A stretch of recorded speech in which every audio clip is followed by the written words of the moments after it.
Ito ang pinakamalaking sasakyan sa buong mundo. Sa sobrang dambuhala ng mga ito, Lodi, ay kaya nitong magpagalaw ng bundok at bumuhat ng isang cruise ship. Ang ilan pa nga sa mga ito ay naging inspiration ng mga itsura ng kalaban sa palabas na Transformer. Mula sa pinakamalaking sasakyan na ginamit sa digmaan hanggang sa sasakyan na ito na parang ginawa ng mga alien at dinala sa mundo. Pero bago tayo magsimula, Lodi, ay pindutin mo na ang subscribe button para swertihin ka ng 10 taon. Una na nga dyan ay ang Velas 71570. Sa mga mining sites, Lodi, mabagal at masikip ang proseso kung maraming truck ang nag-ooperate ng sabay-sabay. At dito ay pinanganak ang Velas 71570. Ginagamit ito sa mga coal mining sa Siberia at Russia. Katumbas ito ng benteng truck loader. Kasing haba ng 2 bus at mas mabigat pa sa isang airbus. Sobrang laki ng gulong nito, Lodi. Mahihirapan kang akyatin kahit ang kalahating bahagi lang nito. At kahit na sobrang dambuhala, may top speed ito na umaabot sa 60 km per hour. Kaya naman, pag ito ang nakaipit sa'yo, talagang para kang lata na napitpet.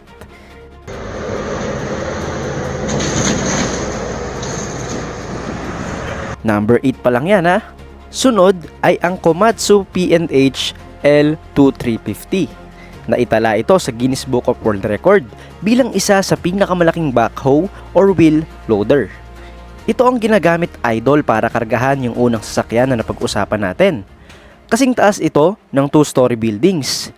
Hindi nito kayang tumakbo ng mabilis, Lodi, pero bawing-bawi naman sa kakayahan nitong magbuhat ng sobrang bigat na bagay.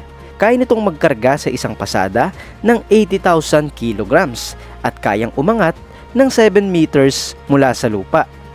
Katumbas na ito, Lodi, ng pagbubuhat ng mga tangke de gera. Sunod ay ang Caterpillar 6090 FS. Ito, Lodi, ang ama ng P&H L2350. Grabe, kasing laki ito ng 2-story buildings at kasing bigat ng 5 blue whales.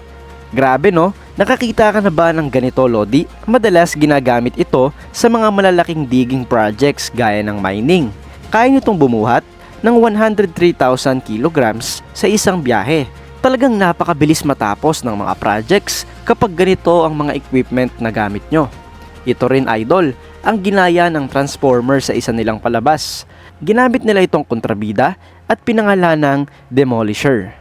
Ngayon, Lodi, kung nalula ka na sa mga nakita mo, pumunta tayo sa kategory ng mga totoong halimaw.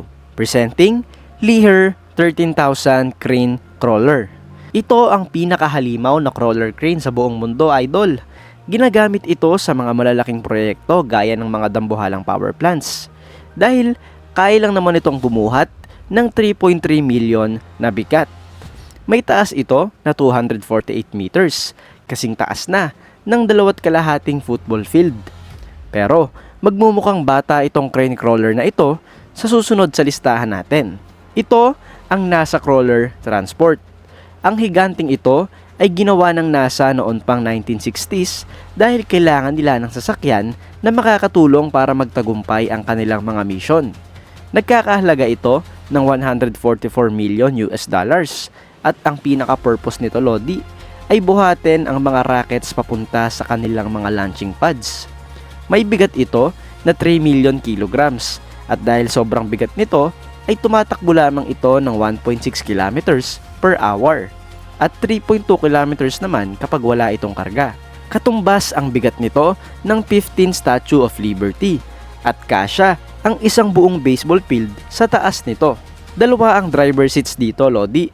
Wala itong reverse button. 2 ang driver, Lodi, salitan sila depende kung paatras o paabante ang kanilang galaw. At kahit na mabagal lang ang takbo nito, Lodi, ay hindi ito ganoong kadaling i-drive. Actually, maraming practice at training para magkalisensya ka sa pagdadrive nito. Sobrang hirap ng tansyahan nito, Lodi, sa pagliko.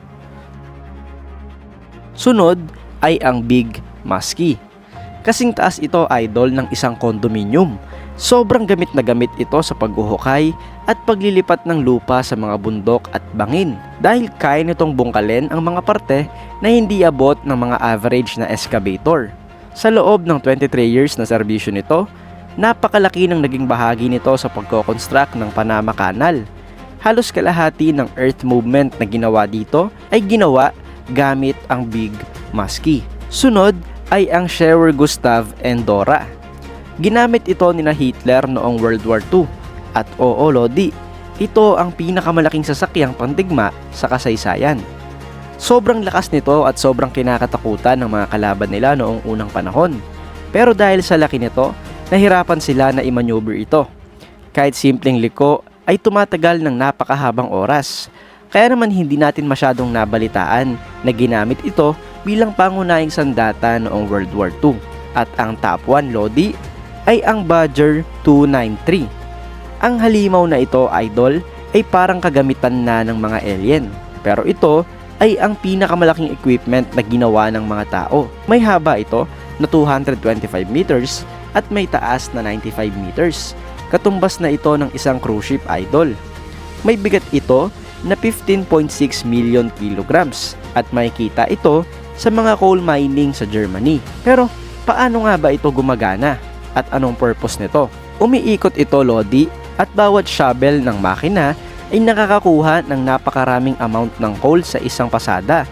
Tapos, dediretso ito sa makina papunta sa mga tren na magdadala sa mga factory para gamitin sa pagpoproduce ng mga enerhiya. Kahit gaano kalaki pa ang bundok na miminahin, Lodi, ay sobrang bilis lang nilang nagagawa dahil dito.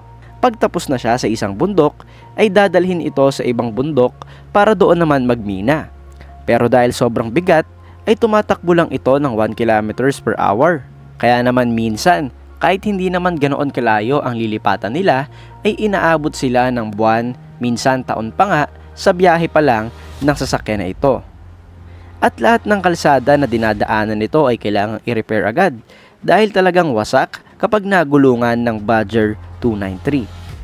At dyan nagtatapos, idol, ang content natin ngayong araw. May nakita ka na bang isa sa kanila? Kung meron, ay paki-comment naman kung ano at saan ka nakakita, Lodi. Kung nag-enjoy ka, ay baka naman pwede kang mag-like, mag-share at mag-subscribe. I-hit mo na rin ang notification bell para updated ka sa mga susunod na uploads natin kagaya nito. Hanggang sa muli, paalam!